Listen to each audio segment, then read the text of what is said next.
Welcome everyone to your Monday Night Live. We are a foursome tonight. We've got Eric, Drew, and Ian. This is OU week. Ian, for you, does this rank up there? This is probably like Christmas, Toyota-thon, OU week. Those are probably your three big weeks of the year. Toyota.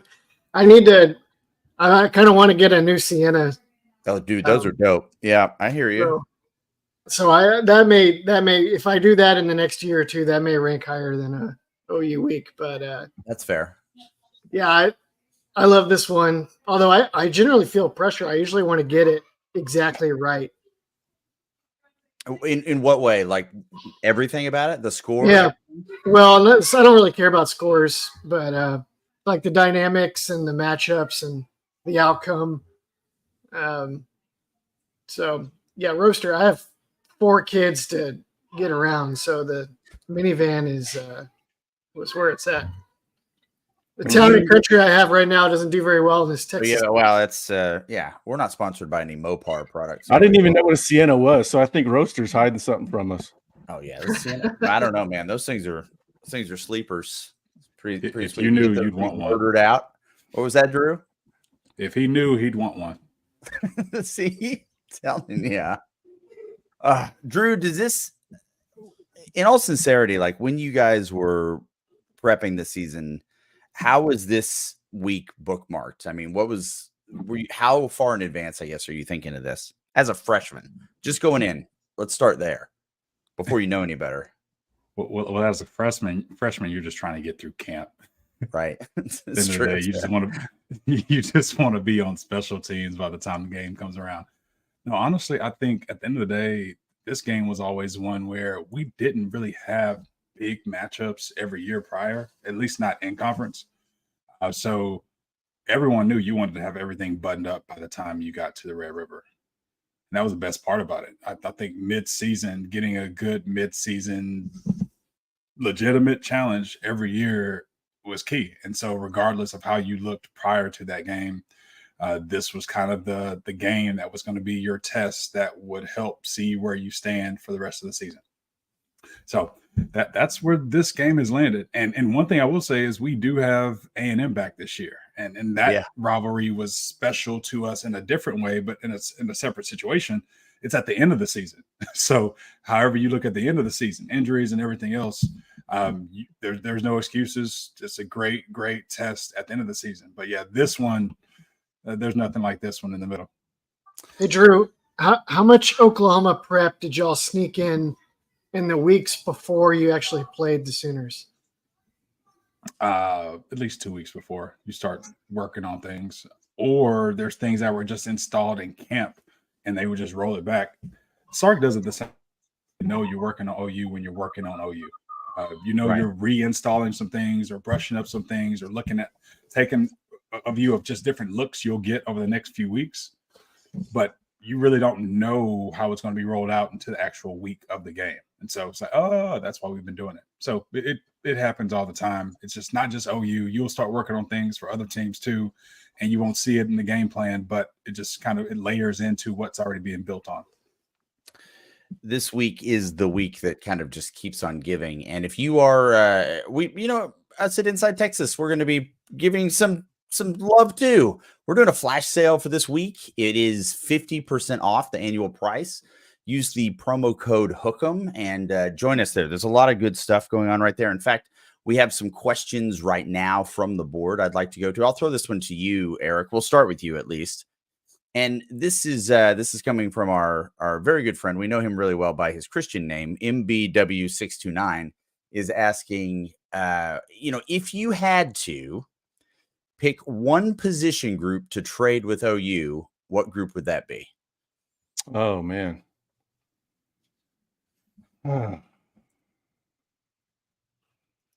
Ian, you got one? They made their choice. They can all stay up.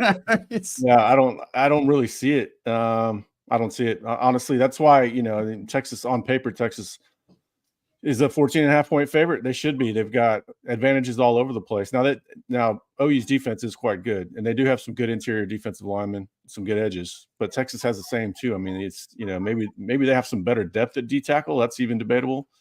I don't I wouldn't trade anything. What he's got to give an answer. You got to tell me what you're going to trade.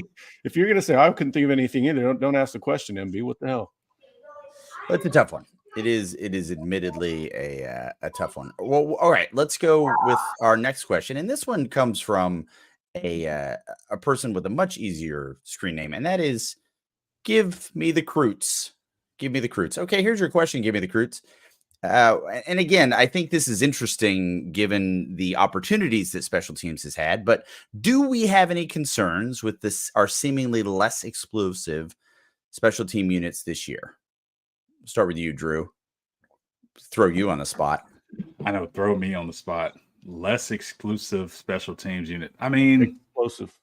At the end of the day, this is, I was hoping this last week, is that we've been, I mean, all up until this point in the season, we haven't had to be special or explosive yet. I do feel like we led with that last year. Like, we didn't shy away from making sure our special teams stood out earlier in the season. So maybe I'm just still holding out hope that we've just been holding some things in our back pocket to unleash on the back half of this season. I'm hoping that's what we've done, because you're right. It hasn't been awe-inspiring up to this point, but I can't imagine we don't have more left in our bag from a special teams perspective for the back half of this season. You know, losing Keelan Robinson, we knew that was going to hurt. And then losing CJ Baxter this year hurt because it pulled Trey Wisner off of his Keelan Robinson role. So, you know, that was going to be one of the guys that they featured on punt block, that they would draw stuff up for him. And then on returns, man, you're only one play away from changing the whole conversation. You know, and that could go the other way too, with the way Silas is a kamikaze. But either Silas or Matthew Golden are one play away from everybody going, hey, you know, the special teams are explosive. It is true. I mean, we're just really, I think, you know, we've had so much, I don't want to call it hype, but I mean, let's face it, he's got a good resume. We've seen what he's done in the past, but I think expecting see some of that at Texas is a reasonable thing. We want to thank Quentin right now for feeding Ian's kids. It's very hard to lust over a Toyota Sienna and then also be able to go and buy some food product for your children. I'm just picturing fries wedged in between all those seats. Oh my God, this grubby little hands everywhere. 100%. Fries everywhere in every crevice. If I took you in the back of, let me rephrase. Yeah, go on. If you were to find yourself inside of our family minivan, you would be no. There's a bottle of milk somewhere under a seat that's been there for 3 years. No, I can't do it. Yep. So we do have, I want to go over to, this would be kind of fun. This is a little bit of a dream casting here, but do we see a Casey Thompson cameo this game? When Hawkins decides to do the, keep doing the midair somersaults that he's been doing. We've noticed this with young quarterbacks. They tend not to protect themselves as much, maybe not fully appreciating the Drew Kelsons of the world exist on the other side of the ball. I mean, do we think we'll see a Casey Thompson? I hope not. I mean, they're not going to. It's a bad spot, isn't it? Yeah, I mean, it's not like they're going to bench Hawkins. Well, I mean, they can't bench Hawkins after benching Arnold, right? I mean, that would right. You're not going to have anything left. There's going to be no psyche left. I wanted to thank Quentin again. We were joking around there, but thanks a lot for that. That was really. Cool. I mean, you can't melt the kid's brain after you just Arnold. What's going to happen with him long term at OU now? Once he get passed up, we saw what happened with Rattler once Caleb Williams came in. They've got to ride somebody. They knew that they were going to have issues coming in, or at least they should have known. Everybody else knew. I still don't know why Dylan Gabriel isn't their starting quarterback, but they got to ride with Hawkins at this point. Hey, they have a big problem. Is that Jackson Arnold already played in 4 games and he didn't redshirt last year. So you wonder if he just quits and shuts it down this season. That's what I've been calling. Why would he want to use this year on this team that threw him under the bus when he could use that to redshirt and save that eligibility to play somewhere else? Because and at this point, he knows he needs a lot more development than he probably realized coming into college, right? I mean, he's got a long road ahead of him. He's still a talented kid. But yeah, he's, it's so tough to be a quarterback because you're supposed to be a team leader, but at the same time, you have to be selfish for your eligibility as well. I mean, they threw him under the bus after that game. So I hate when players shut it down and quit, but I mean, they they would have brought it upon themselves. Yeah, Like, this wouldn't exactly be a Beryl Alexander situation. no. And they saddled him with the crappiest situation. He had no receivers. He had no line. He was supposed to be their savior. They gave him terrible play calls. And then when the play calls went bad, they tried to cut him loose like what was it? Private Santiago, right? In Corporal whatever. Help me A out few here. good men. Yeah, a few good men. Jeez, man, that rolled off your tongue, man. You just It watched sure that did. movie today, or what? As if Aaron I've seen it. Sorkin was I've seen writing it. it himself. I've seen it many times. Probably more than 10. But yeah, it's garbage. They deserve what's coming to them. All I want for Christmas is to see Casey Thompson in the Red River Shootout. I mean, there would be kind of. I mean, because when he committed, it was like we always thought, because his dad went there, of course, and was unceremoniously, kicked out of school. It just felt like it was going to end up this way somehow. He transferred to Nebraska, and it's like, well, he's going to go to every one of Texas's rivals at some point. It's just now he's at OU. How does it work out that way? It's crazy. Here's a good one for Ian. Keys to the game. I think this is what this is. What are the keys to the Sienna, or what are these? What are the keys to the game? That's a fair question. I'm still working some of that out, but if Hawkins doesn't pick up any explosive plays, then it's hard to imagine Oklahoma scoring more than like 10, if even that. Jeez. So don't allow Hawkins explosive plays. That's pretty much in the bag from there. Or just don't commit turnovers on offense this year, which is a lot easier said than done. But I mean, and there's a really obvious one, but Oklahoma has to have explosive plays from Hawkins, and they have to have turnovers, and probably turnovers that either like put them in scoring position to spoon feed their offense, or are direct points scored by the defense. Both working man, and the other question that we really haven't, and I have to be honest, I've been reading your work a while now, Ian, and there's not been a lot of mention of Sooner Magic, which I find to be a little bit disrespectful. They have a very, very solid coven up there in Norman. Why are you not accounting for the magic that can happen? I think they already used that up in Auburn. It's been used. Yeah. Quentin is keeping Ian alive. I mean, wet naps, dude. Wet naps. Just bringing the heat. So here's a question from UT Parking that really takes a little bit of a challenge here, because we're doing some transitive math. But what did Arkansas do defensively that seemingly shut down the Tennessee offense, and that can translate to this Texas-Oklahoma matchup? They ran the flyover, 3 high safety, 3 down lineman flyover that they surprised Sark with in what was that godforsaken 2021? Yeah. And Tennessee, Josh Heupel does not know what to do with it. Apparently, I wonder if he even thought he would see it again after Oklahoma did it to him. But Arkansas brought it back. If Texas ran that against Oklahoma in this game, that'd be hilarious.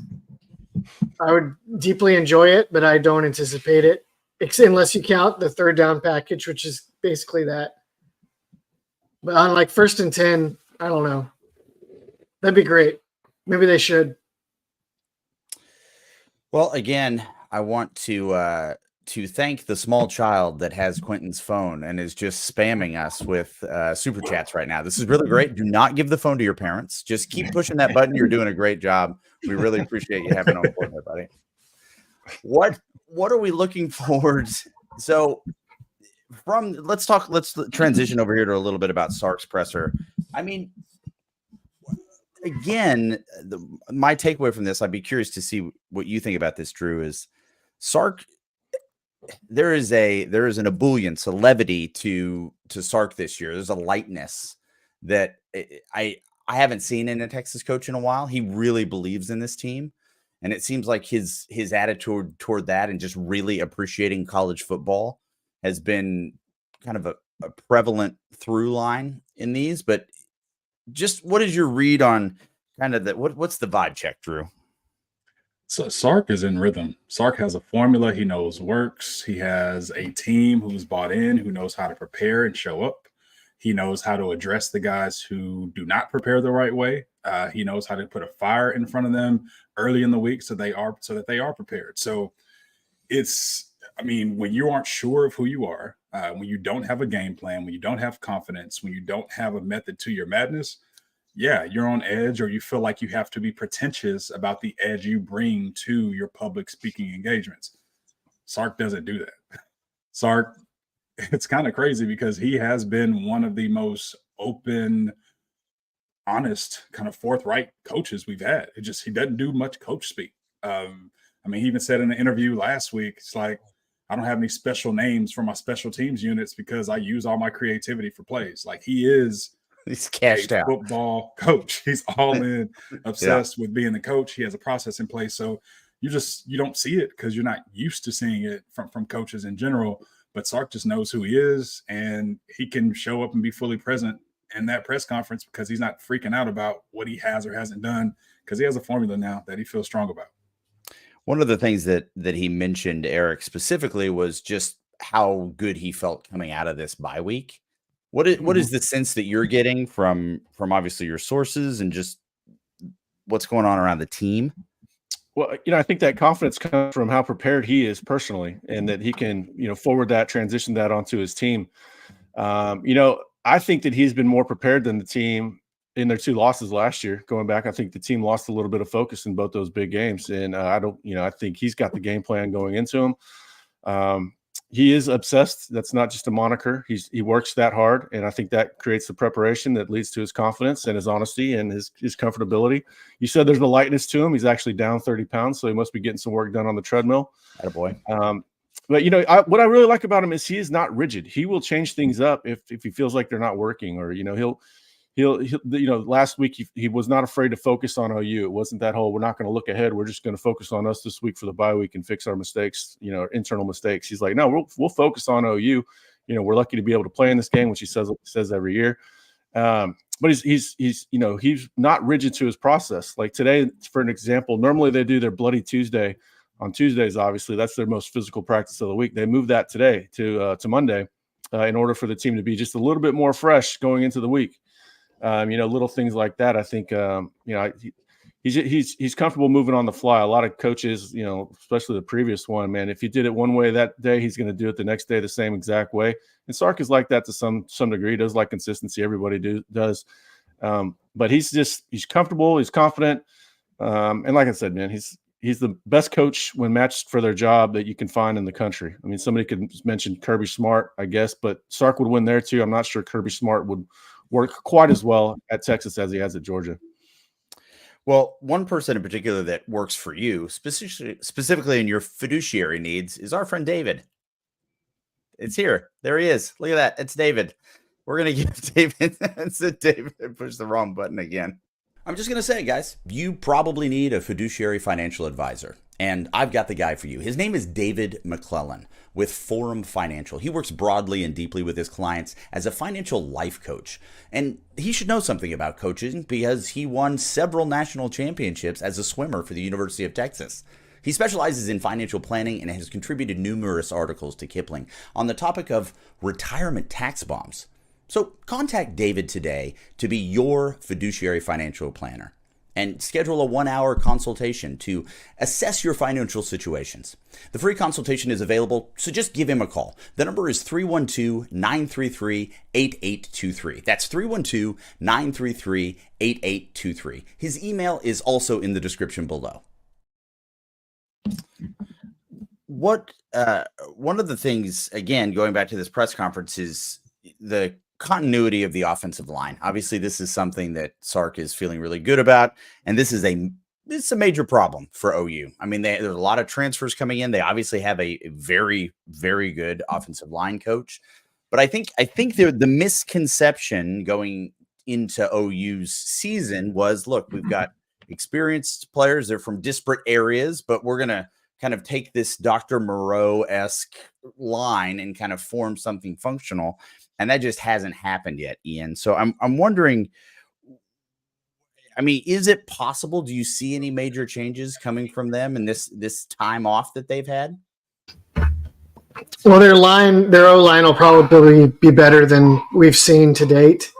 It was only the last game of the year that they finally got their like intended starting five out on the field healthy together. Now they've had 2 weeks with that group to get healthier still and to get better together. Just really in the nick of time for them. I don't think they're going to be an amazing O line, but they could be a lot better than say like the unit that got like couldn't fend off Houston. If I were them, I would be looking to be as spready as possible in my formations to just get everybody for Texas out of the box if possible, and then run Hawkins 20 times or as much as his body can hold up doing, and then count on that for just enough runs to get into some explosive plays and also to get some first downs so you're not doing a lot of 3 and outs and punting to midfield. Because there's no way their defense can hold up if they're doing that all day. That's what I expect from them. I don't know what they're actually going to do, but that seems like their most reasonable path. Is how much of a concern, Drew, should Hawkins' running ability be for this defense? I mean, the more he runs, the more likely he's going to get hit. So if they want to go that route, let's just hit him. I mean, that's really what it comes down to. Like, we don't want him getting explosive plays, and we haven't given up much of those to quarterbacks. But if that's what he chooses to do, he will get hit. And I'm not sure that's the path they want to go for 4 quarters. Maybe they just pick and choose it. But I know 20 times sounds great, but I don't see anyone running on us that much with their quarterback, or just running on us and focusing on the run in general and able to score the points necessary to beat us.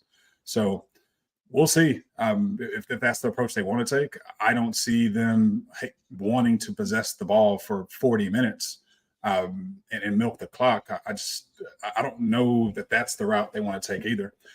They should probably go with an explosive outscore Texas route because I really don't think – I mean, they have to find 30 points in this game. As good as their defense is, I still think they need to find 30. So I don't think there's any chance that that's going to happen. I mean, famous last words. That's really the point. I don't see it happening. They did hold Texas to 23 last year. So No, I don't think they can do that again. What was the final score last year? They scored on a punt. They scored on a punt block. Oh, okay, yeah. I made that mistake in my column, and then one of the readers quickly pointed it out. Wow, those pesky readers—they're always fixing my stuff too. That was embarrassing on my part to miss a Red River detail, but yeah, I don't know. I mean, I think they have to win with defense. I don't. Yeah, I agree. Yeah, I was asked the other day what Texas had to score to win the game, and I was being just a little bit of a jerk, but 21 question mark. I mean, I don't know. And then advanced statistics I saw today. I think it's a Stats of War guy. He had it projected 31-18. Something like that. It's gonna be tough for them to find points, and the more that they run him, the more he's gonna get hit. The harder it is for him to throw. It's tough to throw when he can't breathe. How much, given Sark's experience and our experience with Sark, how much, if you had to just guess in a percentage way, how many more new wrinkles do you think we'll see this weekend? How much of the playbook is he going to open up? Because, I mean, he's been pretty consistent, to be honest, up to this point. A good way to frame this would be to ask Ian, what would he do to OU that we haven't seen Texas do yet, with him in mind what defense he expects OU to run?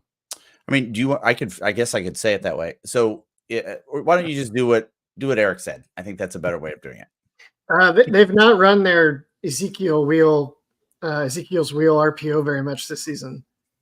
They've played around with it a little bit and some of the things that are built around it. But that play has tortured Oklahoma for 2 years in a row. And if they've got any new wrinkles off that play, this is the week they're going to have saved it for. Oklahoma. Well, have the Dolphins run any new variations? That's a fair question. Good question. I haven't watched much. I haven't really watched any NFL this year, but maybe I should in preparation for some of my articles this week. But who are you running? Who are you having? Are you having Blue on that wheel? Who are you running on that wheel? Well, they can do a lot of things with it. They could have Bolden or Bond run that wheel. They're really setting up the glance. I would think this year would be the year that Venables figures to just force the run and say, no, don't let him throw it at all, and tell his defensive end to like get wide and stop the pass when he sees that coming, and see if you can just force Texas to run the ball into your D line. Position to even do that? We'll see. Okay. If I were them, I would. If I could, I'd rather, hey, run the ball with Jaden Blue and Trey Wisner 30 times, right, over trying to cover Bond and Bolden. Yeah, that would be my point. Is if anything, it'd just be like force them to pass the ball. But again, it's like, I don't know what you're gonna do. I'm not going to assume yet that they respect our receivers until they see them themselves. That could be the mistake that they make, but I just think with their DB, they have to decide who they're going to put on the island. They have to decide how they want to win this game. And if they feel like they can get the pressure they need or create the pressure they need and rattle Quinn, I think they feel strongly they'll be able to put pressure on Quinn. It really comes down to, can Quinn respond to it and get the receivers the ball before the DBs just get beat by the receivers. I really think it comes down to, this is a Quinn game. Venables will be able to put pressure on Quinn. That's not going to be the question. I think he's going to find ways to get pressure on him. It's just, can Quinn make the adjustments and get the ball out? Because I don't think these guys are going to be playing with a clock that has 4 or 5 seconds in it. They're going to expect or hope that the ball comes out quickly, because if not, somebody's getting beat deep. Quinn's going to control it with RPOs, I think. Do we think we're going to see the option from Oklahoma? Yeah, they had quarterback run options on most of their plays against Auburn. They also ran some screens to their receivers, like Brennan Thompson, where they would fake a quarterback power in order to set up a wide receiver screen somewhere else. They've had 2 weeks to draw up as much of that as they can. So I think they will they know that Texas is coming into this game saying, we got to get eyes on Hawkins and stop Hawkins. And so they're going to, especially their opening script, Oklahoma is going to have a gazillion plays that try to use the Hawkins threat to create space for somebody else. The problem is that somebody else is not very good. So, well, a group that we know is very good are our friends over at Luxe. This video is brought to you by Luxe Kitchen and Bath. Luxe has been offering high-end kitchen and bathroom remodels for 3 generations throughout the greater Austin area. With 5-star review after 5-star review on Google and Facebook, and an A+ rating from the Better Business Bureau, you can put your faith in Luxe Kitchen and Bath's award-winning designers and skilled craftspeople to bring to life that dream vision of your special home. But that's not all. Luxe's all-star team provides full remodels, large additions, and even commercial build-outs as well. So call Luxe Kitchen and Bath at 833-358-LUXE today. Or visit luxekitchenbath.com to discover where quality meets luxury and begin the process of transforming your home. Get a free quote today by calling 833-358-LUXE. That's LUXE.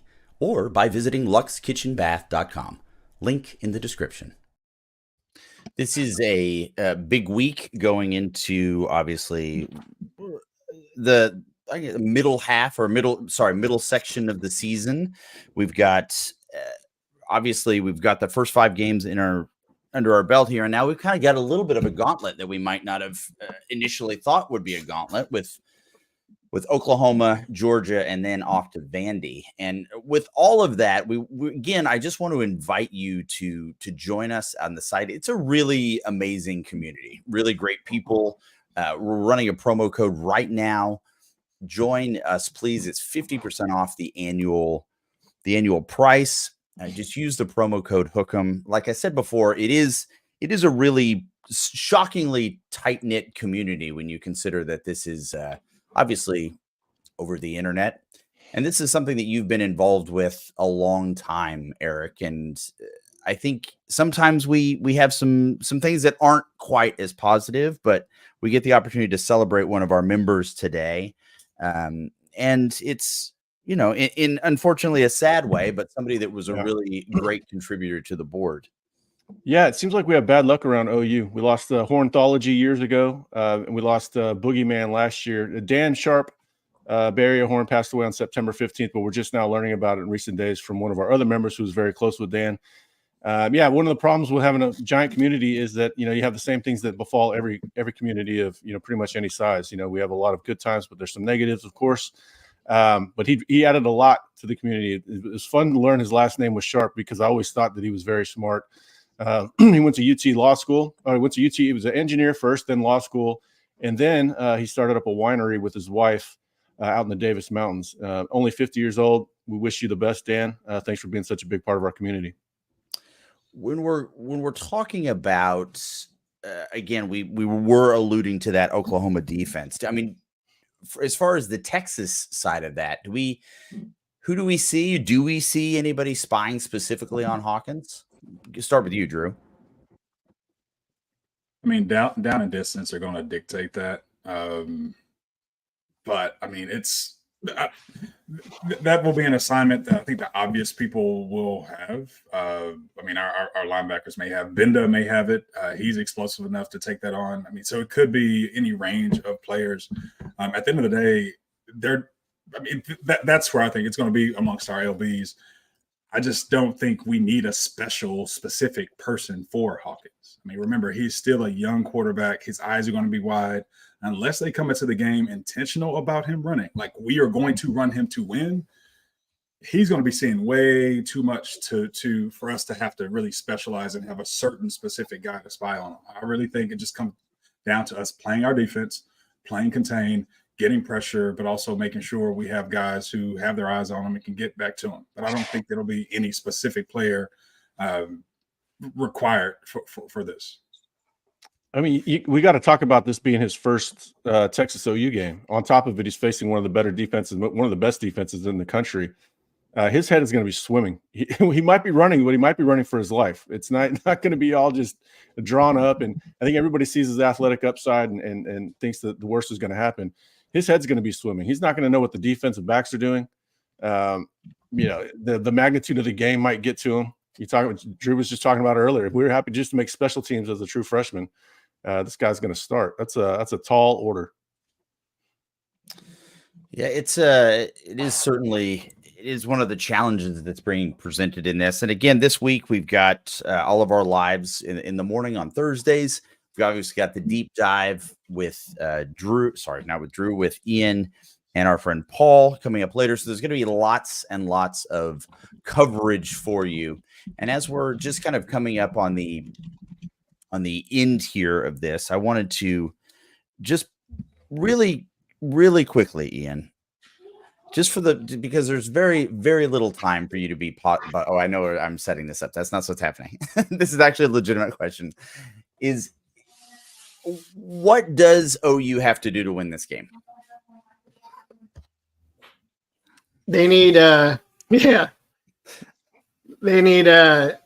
I said, I think they got to run Hawkins a million times. I know Drew, the former linebacker, is like, please run that guy a million times.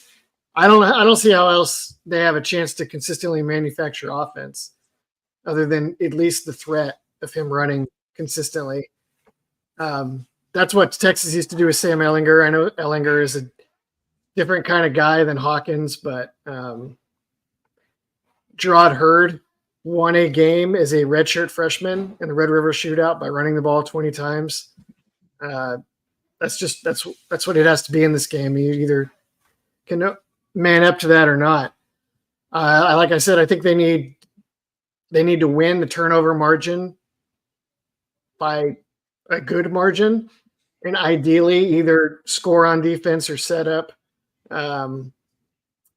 touchdowns, and that's 2 keys. I feel like I had another key to this game at one point last week. I'm not used to there being 2 weeks of this. Quentin's not a fan of Atari. Yeah, it's not. He's a little upset.